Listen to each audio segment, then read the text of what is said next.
Get into it. Let's go. It's one of the most important things I do in my day, and I haven't been feeling called to get into it. Been feeling real tired, but I do have hope.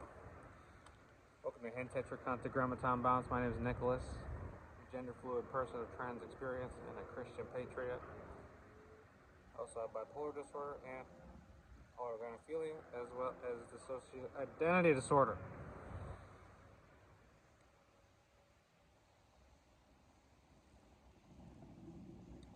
I was listening to Karlin Borisenko's stream this morning, and felt as a challenge. The man said, yeah, 5% of the right wing doesn't read. No, he meant 95% of the right wing doesn't read shit. And I felt personally called out. Reading has been a struggle for me. My buddy once described, we may change paths in life, but certainly have reverence for him. He described reading as a difficult pleasure. I found that quite interesting. And it's true. People on the right mostly follow their intuition and don't read as much, so I thought I'd come out here. I couldn't find the Mildred Stam publication, and when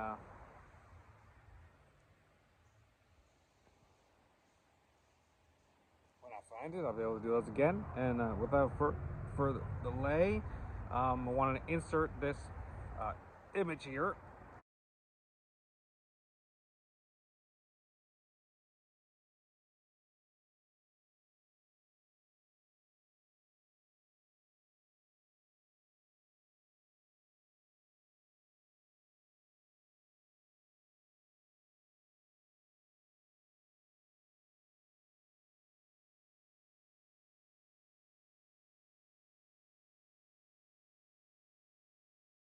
Says something to the effect. It's from Nigel Worsley's book, The Devil's Playground. You can find that book at icheckyoursoul.com.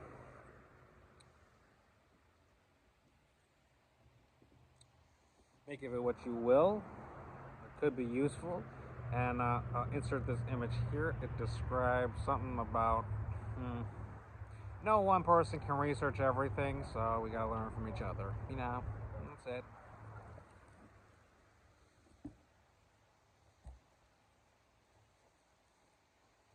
Today I'm going to be reading The Role of Today's Woman, Queen of Hearts, Jill Briscoe, based on Proverbs 31. Don't have my Bible with me, but this book, Jill Briscoe.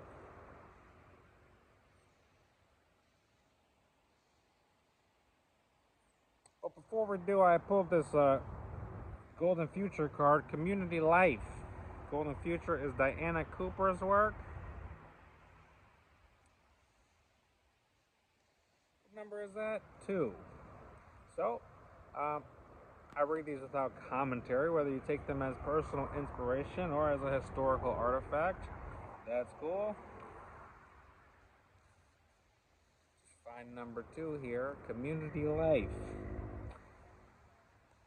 Yeah, it's very advanced, esoteric, new age crap. So take it for what you will. Okay. This card is a call to work with Serapis Bay, amethyst violet rays of the golden age of Aquarius, an immersion in green light, as well as the amethyst and violet rays. You can access his teachings for our golden future, energetically hidden in the Great Pyramid.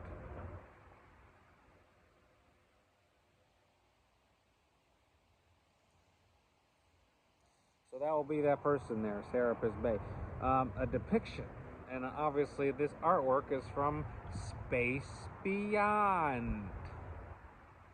Finding his work at Space Beyond Thought. These words are from Diana Cooper. Embrace fifth dimensional society. In the golden future, people will live in heart-centered communities where neighbors support and care for one another and everyone feels they belong and are welcome. Every group will be abundant and self-sufficient thanks to advanced technologies. Individuals will only choose to work if it brings soul satisfaction. Awesome. So there will be time for constructive, fulfilling, leisure, pursuits, and active participation in sports. Frequent joyful celebrations will keep the frequency high. Awesome. Because they live in oneness, people will rejoice in the creative expressions and pleasure of others. They will constantly reflect good qualities back to one another. Wow, go figure. And for the first time in thousands of years, amazing, people will experience true happiness. They will express this in their daily lives, serving one another with... Get the hell out of here. Serving one another with goodwill and enjoying rich inner lives full of self-worth, peace, serenity, and love. In golden communities, people will express their true selves and see the divine in one another.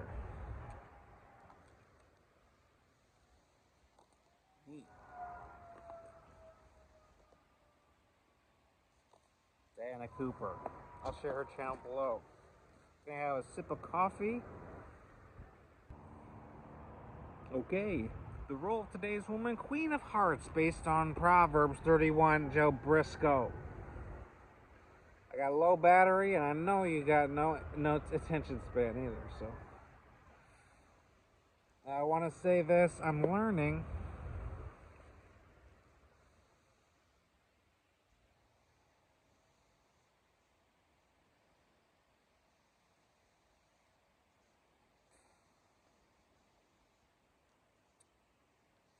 I'm trying to negotiate my relationship with bibliomancy.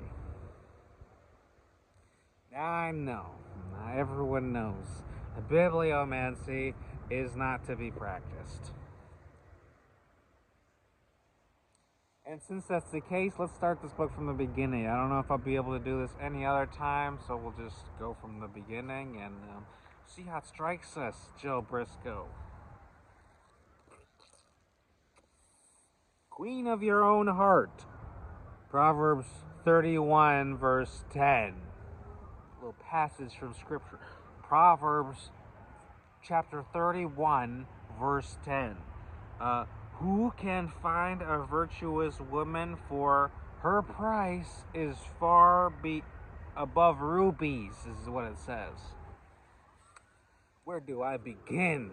Opens Jill. Wouldn't you like to be a queen of hearts? Queen of your husband's heart, your children's hearts, your servants and the merchants' hearts? Wouldn't you really like to care about those less fortunate than yourself? And what about God? Who wouldn't want to be queen of his heart? Maybe some of us would settle for one of the above. Perhaps, if honest, none of the above. We've taken all we're going to take. We've given all we're going to give, and it hasn't worked, says Jill.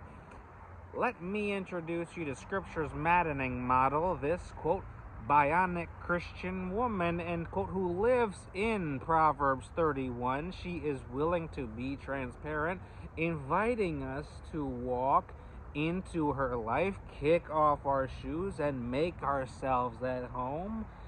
As we investigate how she made it all happen, we wonder her wonderful... Pardon me.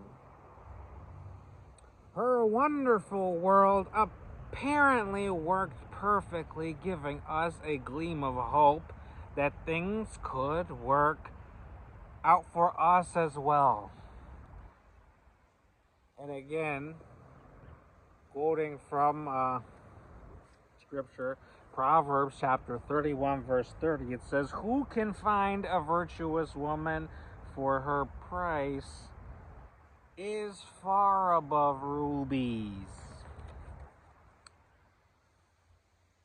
It goes on, Proverbs 31 verse 10, it goes on from there. "The heart of her husband doth safely trust in her, so that he shall have no need of spoil. She will do him good and not evil all the days of her life. She seeketh wool and flax, and worketh willingly with her hands. She is like the merchant's ships. She bringeth,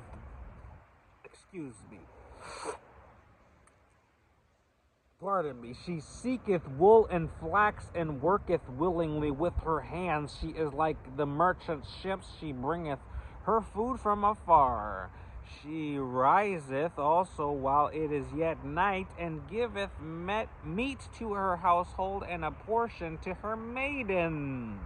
She considereth a field, and buyeth it. With the fruit of her hands she planteth a vineyard. She girdeth her loins with strength, and strengtheneth her arms. She perceiveth that her merchandise is good. Her candle goeth not out by night. She layeth her hands to the spindle, and her hands hold the distaff. She stretcheth out her hand to the poor, yea, she reacheth forth her hands to the needy. She is not afraid of the snow for her household, for all her household are clothed with scarlet. She maketh herself coverings of tapestry. Her clothing is silk and purple. Her husband is known in the gates, when he sitteth among the elders of the land. She maketh fine linen, and selleth it, and delivereth girdles unto the merchant.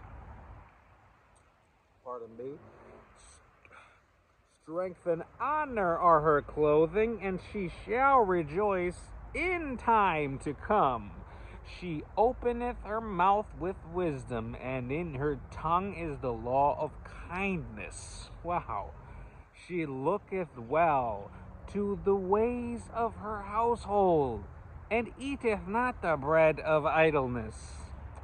Her children arise up and call her blessed. Her husband also, as he praiseth her.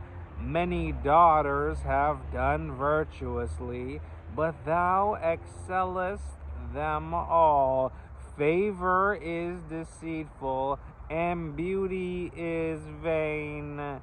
But a woman that feareth the Lord, she shall be praised. Give her of the fruit of her. Okay, one thing at a time, right? Cool. Yeah, that's cool. This is what we got. Food number 10.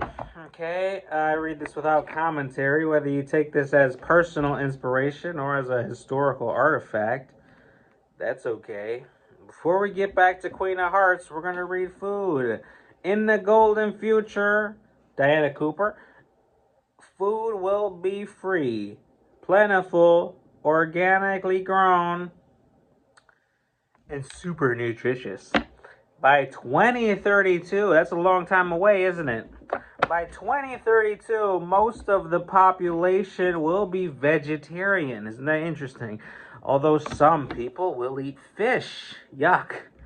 Overall, fifth dimensional humans will need much lighter food to sustain them and keep their frequency high.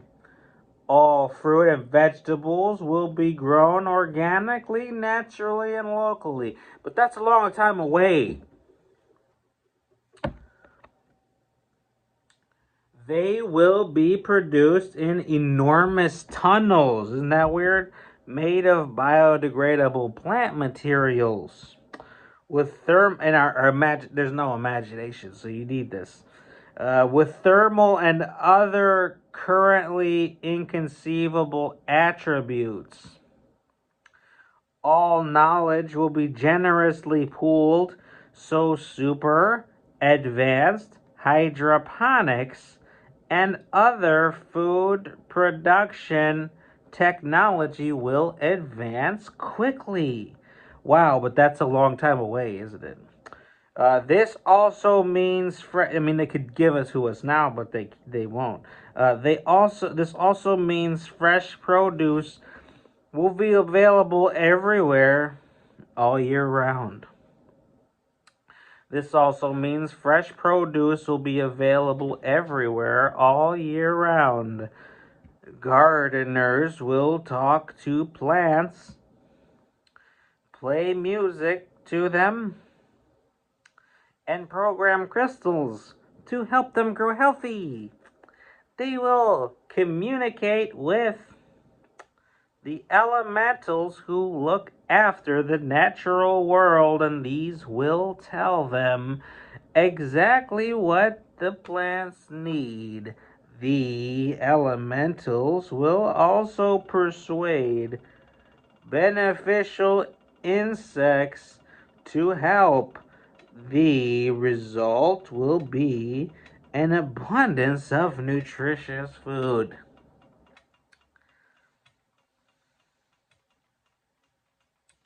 Okay, fairies and elementals are waiting for us to cooperate with them for the benefit of nature and humanity. Talk to them, talk to the fairies, the pixies, elves, nature spirits. They can hear you and will assist you and ensure your soil is rich and your harvest abundant and nutritious. Many of nature's invisible helpers are beautiful fifth dimensional beings who are just waiting for you to connect with them. Okay, that's a paradigm challenger, isn't it? Good work. We're going to get back into Queen of Hearts by Jill Briscoe. We're going to finish up the first chapter. How long is it? How much can you really stand of this? Oh, it just goes on and on and on. So let's just call this, eternal beings. I told you I wasn't going to do bibliomancy, but here I see this. You know that if God created us to live forever, he must have thought us worth the time and trouble. The fact that he wants us to live forever with him has to bring some sense of self-worth to our minds and hearts. It just goes on and on and on. Okay, so where it cut off, her children arise up. I'm thirsty. I'm going to take a sip. Her children arise up and call her blessed. Her husband also, and he praiseth her. Many daughters have done virtuously, but thou excellest them all. Favor is deceitful and beauty is vain. Okay, reading here. But a woman that feareth the Lord, she shall. Who writes a sentence like that? She shall be praised. Give her of the fruit of her hands. My mouth don't work. and let, and let, and let, and let her own works praise her in the gates. That's the, and let her own works praise her in the gates. Wow. I'll just read, the next section. I'll read the next 2 sections, and then we'll cap it there. Before she starts the sentence in the 3rd section, when I was a little girl, she had the mistaken, when Jill, you gotta rewrite the whole book. When Jill was a little girl, Jill had the mistaken idea that Jill's parents loved Jill's sister more than they loved Jill.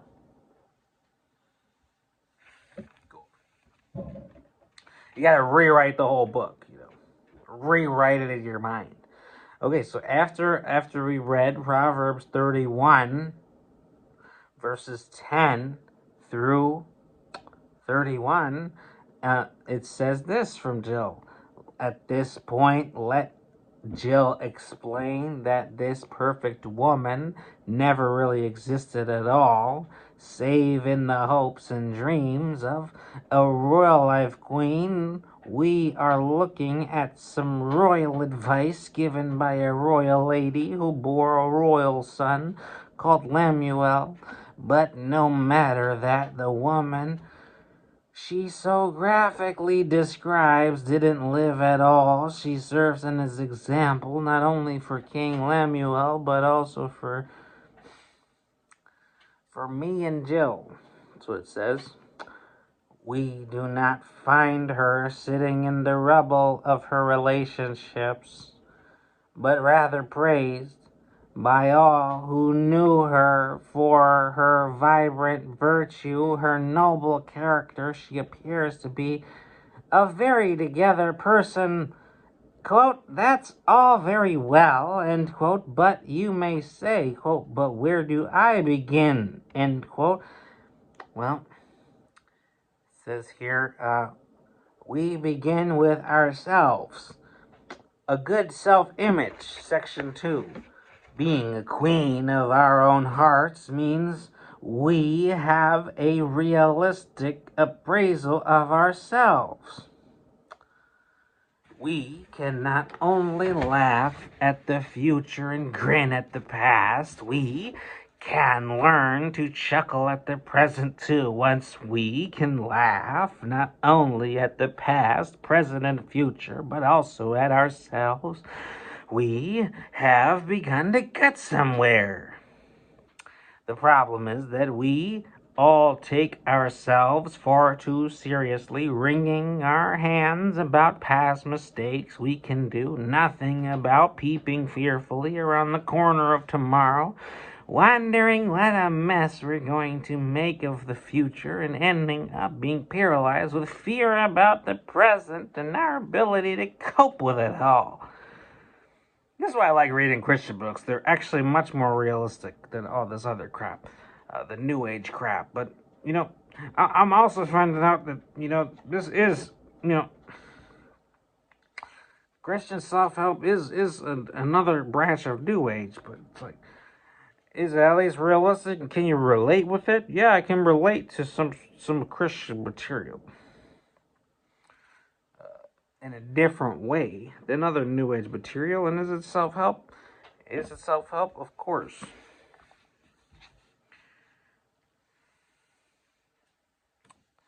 Our Queen of Hearts could laugh at times to come.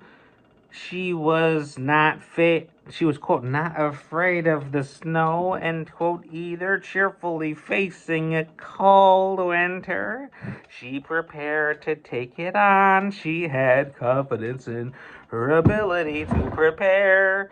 to provide, to survive, and to help her family to do the same. When we have a bad self-image, we blame ourselves for everything. Even for the weather, we may be basking in sunshine or summer, yet seeing nothing but the snow of winter. The joy of the present is lost in the dread of the future. We play the, quote, if only, end quote, game day and night. If only we were married to someone else. If we had another child, if we had less children, if we had no children, if we were pretty, intelligent, or social butterflies, if only we were gourmet cooks, athletic, good with animals, if only we were black, white, pink.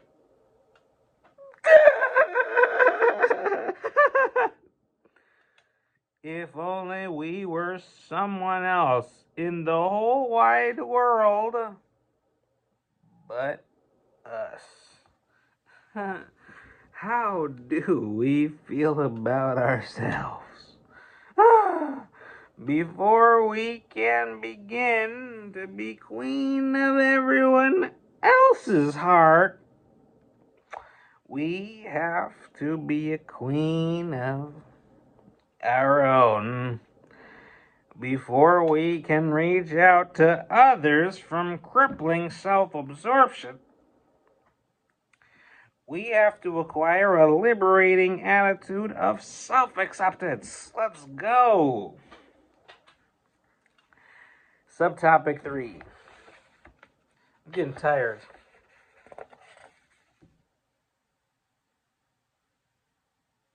But I'm having some amount of fun. So I'll read the subtopic 3 and cut it. Belonging makes us feel cared for on the inside. You see, if we really believe we're worth nothing, we'll do nothing, be nothing, and feel like nothing on earth. We might, I'm just tired.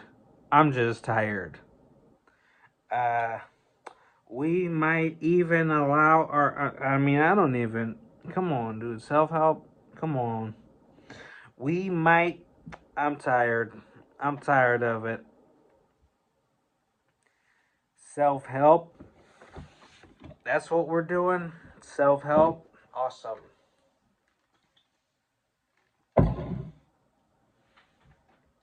It's 5:53 in the afternoon on March 9th. And the idea was to read a Mildred Stam passage like every other day this year. Let me start over. Belonging makes us feel cared for on the inside. We see, if we really believe we're worth nothing, we'll do nothing, be nothing, and feel like nothing on earth.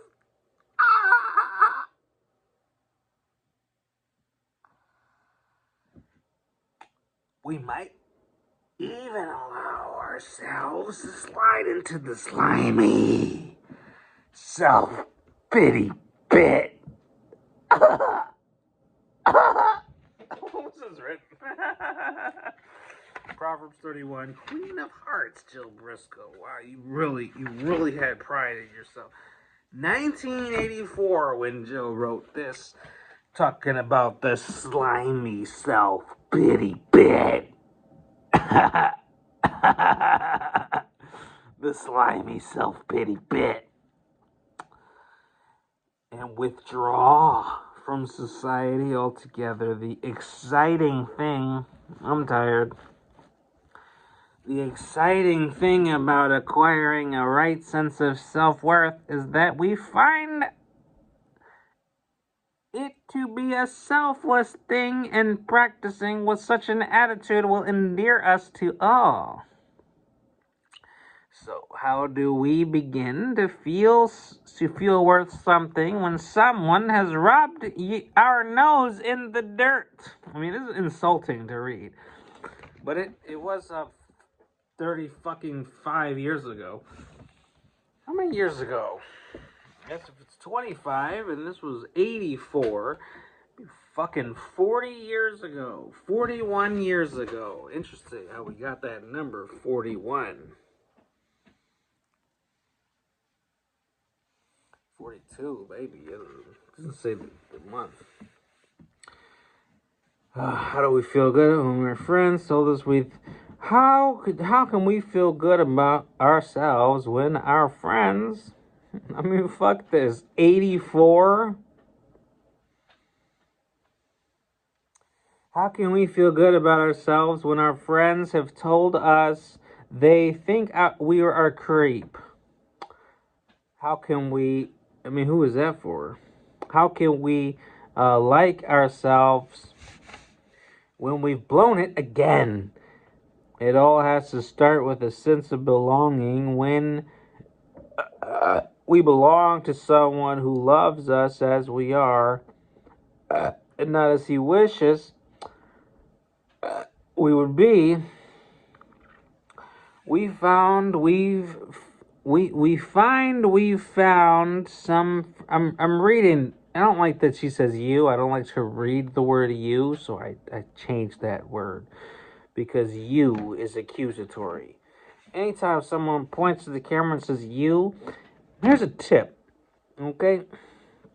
Here's a media literacy tip. Don't ever play a video that has the word you in the YouTube title. Don't watch those ones. That's for me. How can we like ourselves when we've blown it again? It has to start with a sense of belonging.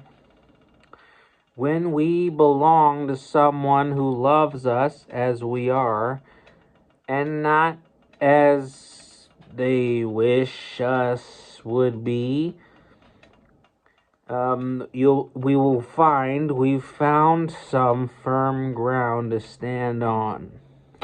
Not long ago, Jill shared a cup of coffee with an elderly woman who had been recently bereaved. Jill couldn't help noticing the way she looked. While her husband had been alive, she had always dressed appropriately and smartly, but now she had a decidedly tacky appearance. Gently, I asked her about herself. Quote, I don't feel important anymore, end quote. She answered honestly enough. Quote, I don't feel I'm special to anyone. Well, I used to make sure I put on makeup before breakfast and always dressed up in time for Harry coming home from work. But now, why bother? Nobody has to look at me, end quote. Quote, I have to look at you, end quote. Jill replied gently with a grin. Quote, what's more, your kids have to look at you, your neighbors and the storekeepers have to look at you, the people in your church have to look at you, end quote. Quote, all right, end quote. She interrupted me. Quote, but don't you understand? I've lost that. I'm important because I belong feeling. End quote. She had stopped caring for the outside of her life because she didn't feel cared for on the inside. Belonging makes one feel cared. I have to rewrite the damn book. Belonging makes one feel cared for on the inside. Jill had to admit to Jill's friend that Jill couldn't understand what it must be like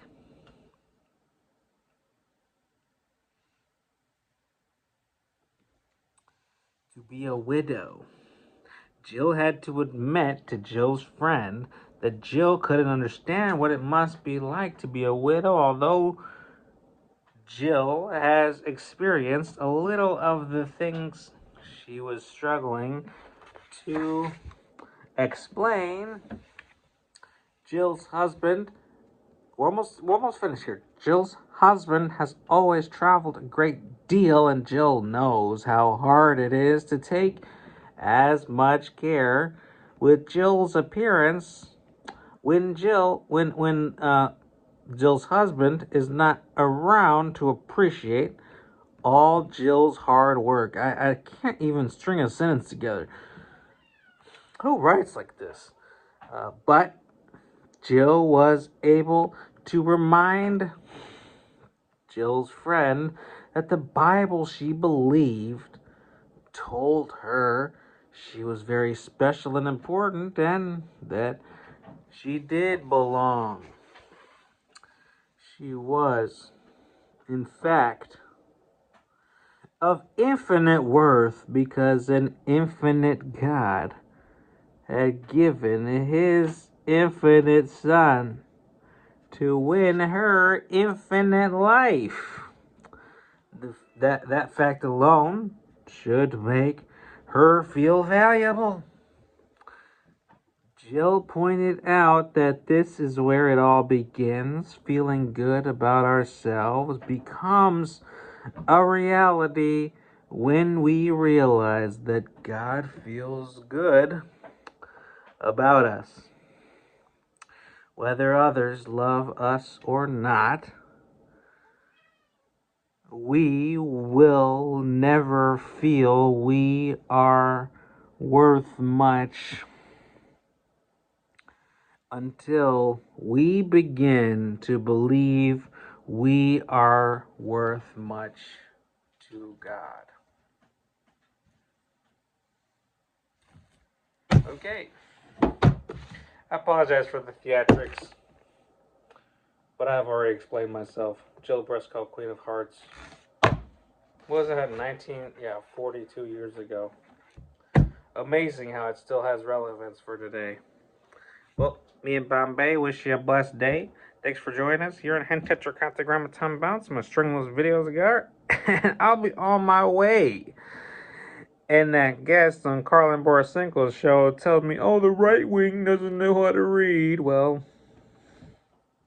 challenge accepted. Thanks for joining us. Be well. And see you guys around. Namaste.